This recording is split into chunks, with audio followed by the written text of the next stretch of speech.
हम और आप सोचें हमारी रिस्क की तंगी क्यों हो रही है, हम इतना कमा रहे हैं लेकिन पैसा हमारे पास रुक क्यों नहीं रहा है। बहुत से लोगों को शिकायत, मौलाना पैसा तो बहुत है, कमाता हूं मैं एक दिन में 50-50 हजार रुपए, लेकिन रुकता नहीं है मेरे पास, पता नहीं कहां चला जाता है,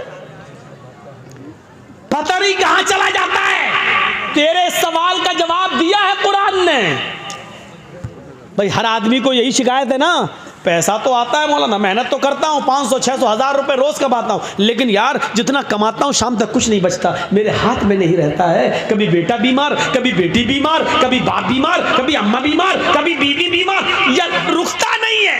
तेरे सवाल का जवाब मौलवी के पास नहीं, कुरान में मौजूद है। वमन अअरज़ अन ज़िक्री फ़इन्न लहू मईशतन ज़ंका।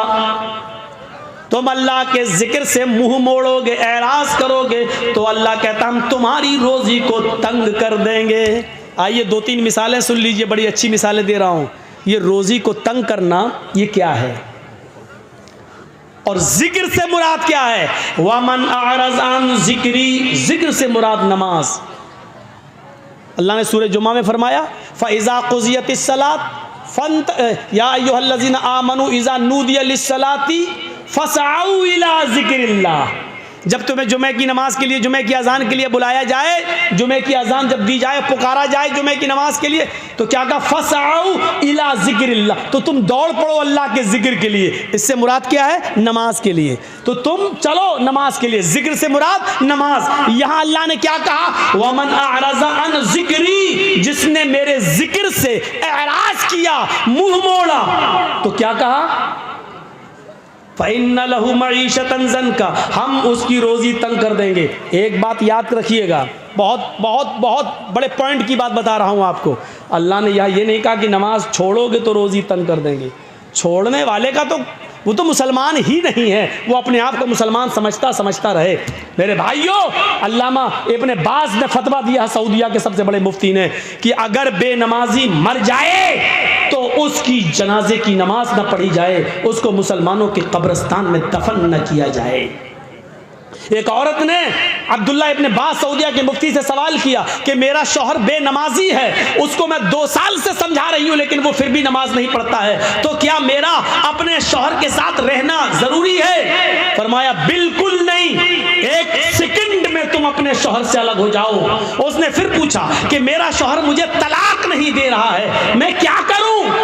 अब्दुल्ला इब्न बाज ने फतवा दिया, तलाक की जरूरत ही नहीं है, क्योंकि तेरा शौहर 2 साल से नमाज नहीं पढ़ रहा है। जब वो मोमिन ही नहीं है, तू मोमिन है। मोमिन औरत किसी काफिर के साथ रह नहीं सकती है, वो तलाक नहीं दे रहा है, मत देने दे, ये निकाह अपने आप ऑटोमेटिक फिस्क हो जाता है। लिहाजा तू एक इद्दत हैज का गुजार, एक पीरियड गुजार, यानी 1 महीना तुझे आएगा, बस 1 पीरियड गुजारने के बाद तू अपना दूसरा निकाह कर ले किसी मोमिन से।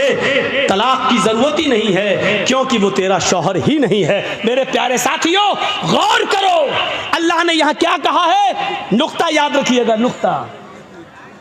हद कर दिया आप लोगों ने। चलिए करिए जो कुछ कहना है। एक तो बच्चा हेरा गया, मेरा मेहमान है बच्चा। चलिए कहिए जो कुछ कहना, वो माइक रखा वो बोलिए ना। बच्चा हेरा गया, पैदा करना जानते हैं, बस तरबियत है ही नहीं। घर में घुसो, 5 बच्चे, किसी के 6 बच्चे, हर जलसे में बच्चा हिराता है। एक तो बच्चा हर जलसे में एक तो बच्चा हारिए गেছে, মেয়েটার নাম হলো শহর বানু, ওর বাড়ি হলো বাটরা। ও আমার বাড়িতে, অর্থাৎ মেম্বারের বাড়িতে ও কুটুম আসছে। যদি আপনারা কেউ পেয়ে থাকেন, আমার ঠিকানায় বাচ্চাটাকে দিয়ে যাবেন। বাচ্চাটার নাম হচ্ছে শহর বানু। अस्सलाम वालेकुम। इसकी माँ को सलाम करना चाहिए। यानी कितनी व्यस्त है चूड़ी और साड़ी दिखाने में कि बच्चे की फिक्र ही नहीं। मुसलमानों के पास रह गया, पैदा करो, छोड़ दो आवारा साड़ की तरह गाय, बस पैदा कर रहे हो तो कम से कम तरबियत भी होनी चाहिए यार। हर जलसे में सुनता हूँ एक बच्चा खो गया, कभी तो बच्ची रोती हुई आती है, कभी तो लगता है इसका बाप नहीं मिलेगा, हम ही को लेके जाना पड़ेगा। अजीब सा लगता है। तो नमाज छोड़ना तो अलग चीज है, उसके बारे में हम नहीं कह रहे हैं। वमन अअरज़ अन ज़िक्री, जिसने मेरे जिक्र से एराज किया। ये एराज क्या होता है सुनिए, दिल चाहता कि आज तुम्हें बताऊं, सुनो एराज क्या होता है। जिसने मेरे जिक्र से यानी मेरी नमाज से एराज किया, फ़इन्न लहू मईशतन ज़नका, हम उसकी रोज़ी तंग कर देंगे। वनहशुरुहु यौमल क़यामति अमा, और क़यामत के दिन उसको अंधा उठाएंगे। उसकी आंखें नहीं होंगी, आंखें होंगी लेकिन देख नहीं सकता, अंधा उठेगा। कौन? नमाज छोड़ने वाला नहीं, नमाज से एराज करने वाला। एराज करना क्या हुआ? एक मिसाल तो यही मिल गई। ये एराज करना है, जैसे एक औरत का बच्चा खो गया और अम्मा को फिक्र ही नहीं बच्चे की, वो अपनी चूड़ी में लगी हुई है, वो अपनी चप्पल दिखा रही है, कितने की? ये तेरी बिंदी कितने की? ये साड़ी कितने की? इसको कहा जाता है कि इसने अपने बच्चे से एराज किया है। ये है, यानी बच्चे को फेंका नहीं है, हटाया नहीं है, छोड़ा नहीं है, लेकिन बच्चे की फिक्र नहीं है। ये क्या हुआ? एराज करना। मसलन एक बच्चा, दूध पीता बच्चा बिस्तर पे रो रहा है, माँ को मालूम है कि भूखा है, लेकिन उठाकर अपने बच्चे को अपनी पिस्तान से लगा के दूध नहीं पिला रही है, बल्कि वो टीवी देख रही है। वो रो रहा है, ये सीरियल निकल जाएगा तो वो रो रही। इसको कहते हैं कि इसने अपने बच्चे से एराज किया है। देखो, बच्चे को छोड़ नहीं रही है, फेंक नहीं रही है। इसी तरीके से नमाज से एराज करना क्या है? नमाज को आदमी इनकार नहीं कर रहा है कि नमाज नहीं पढ़ना चाहिए, पढ़ता है, लेकिन अजान हो रही है मस्जिद की तरफ नहीं आ रहा है, अजान हो रही है कैरम बोर्ड खेल रहा है, अजान हो रही है मैच देख रहा है, अजान हो रही है टीवी में मसरूफ है। एक आदमी के घर में आग लग गई है, उसका घर जल रहा है, लेकिन वो आदमी क्रिकेट खेल रहा है, क्रिकेट खेल रहा है। अब घर जल जाए, जबकि उसको फिक्र होनी चाहिए दूसरे घर की, इंतजाम करने की, आग बुझाने की, लेकिन वो ना आग बुझा रहा है, ना आ रहा है, बल्कि मैच खेलने में मसरूफ है या किसी और काम में मसरूफ है। तो इसको क्या कहेंगे? इसने अपने घर से एराज किया है। मान लीजिए जर्जी साहब की बीवी एडमिट हो जाए, डिलीवरी हो रही हो, डॉक्टर कहे माँ या बच्चे में से किसी एक को बचाया जा सकता है, जर्जी साहब भाटोल में स्पीच दे रहे हैं। ठीक है डॉक्टर साहब, जो होगा होगा, वो तो तकदीर में, मरना होगा मरेगी, जिंदा होगी। और हम जलसा करने में लगे हैं, दूसरों को लगा दिया। ये हुआ बीवी से एराज करना। अरे जलसे बाद में हो जाएंगे, पहले तुम इंसानियत निभाओ वहां जाकर। तो एराज समझ गए ना? बच्चे को दूध की जरूरत है, मां रो रहा है और मां देख रही है कभी सास भी कभी बहू थी, नाटक। तो क्या कहा जाएगा कि ये बच्चे से एराज कर रही है। कुरान ने यही कहा, वमन अअरज़ अन ज़िक्री फ़इन्न लहू मईशतन ज़नका, जो भी अपने मेरे जिक्र से एराज करेगा, नमाज से एराज करेगा, हम उसकी रोजी को तंग कर देंगे। वो आदमी कमाएगा लेकिन उसकी कमाई उसके पास रुकेगी नहीं। आज जिनके घरों में पैसा रुकता नहीं, आता तो बहुत है लेकिन रुकता नहीं, कभी बच्चा बीमार, कभी बीवी बीमार, कभी बेटी बीमार, कभी इसमें खर्च, कभी उसमें खर्च, वो अपने गरीबानों में झांके। ऐसा तो नहीं कि नमाज के वक्त वो चाय की होटलों में बैठे हों, नमाज के वक्त कैरम बोर्ड खेल रहे हों, नमाज के वक्त खेत जोत रहे हों, नमाज के वक्त मस्जिद के बजाय वो किसी और काम में लगे हुए हों, क्योंकि कुरान ने कहा है जो नमाज से एराज करेगा वो हम उसकी रोजी को तंग कर देंगे। ये रोजी तंग, ये तो दुनिया में होगा, रोजी तंग दुनिया में होगी, और आखिरत में इसकी सजा क्या होगी? वनहशुरुहु यौमल क़यामति अमा, और क़यामत के दिन हम उसको अंधा उठाएंगे। वो कहेगा अल्लाह दुनिया में तो मैं बीना था, देखता था, लेकिन आखिरत में तूने मुझे अंधा क्यों कर दिया, आखिरत में तूने मुझे अंधा क्यों उठाया। वो ये बात कहेगा, इस बात का ऐलान करेगा। अल्लाह के जिक्र से एराज का बहुत ख़तरनाक अंजाम होता है। एक अंजाम मैं तुम्हें बताने जा रहा हूँ। लोनी का नाम सुना है? गाज़ियाबाद से दिल्ली जब आप जाएंगे तो बाई रोड बस के ज़रिए, तो बीच में एक जगह पड़ेगी लोनी। लोनी में सन 1995 का वाक़या है। सुनिएगा ज़रा। जिसको जाना हो चला जाए, कोई आज मैं रोकूंगा नहीं, लेकिन इतनी गुजारिश है कि इस वाक़े को सुन के जाए। छोटा सा है। 2 सगे भाइयों की शादी होना थी। लोनी मुसलमानों का एक बहुत अच्छा इलाका था, उसमें मुसलमानों की तादाद बहुत अच्छी खासी है, और उसके कुछ लोग दिल्ली में भी बड़ी बड़ी कोठियाँ और फ्लैट बनाकर रह रहे हैं, और लोनी में भी बहुत बड़ी बड़ी अमीर पैसे वाले लोग मुसलमानों में उनकी कोठियाँ बनी हुई हैं। सन 95 की बात बता रहा हूँ मैं कि 2 सगे भाइयों की शादी होनी थी, और जिस गांव में उनकी बारात जानी थी उस गांव में 2 लड़कियां उसी गांव की थी। घर अलग अलग था लेकिन गांव एक ही था। इन दोनों लड़कों ने कहा,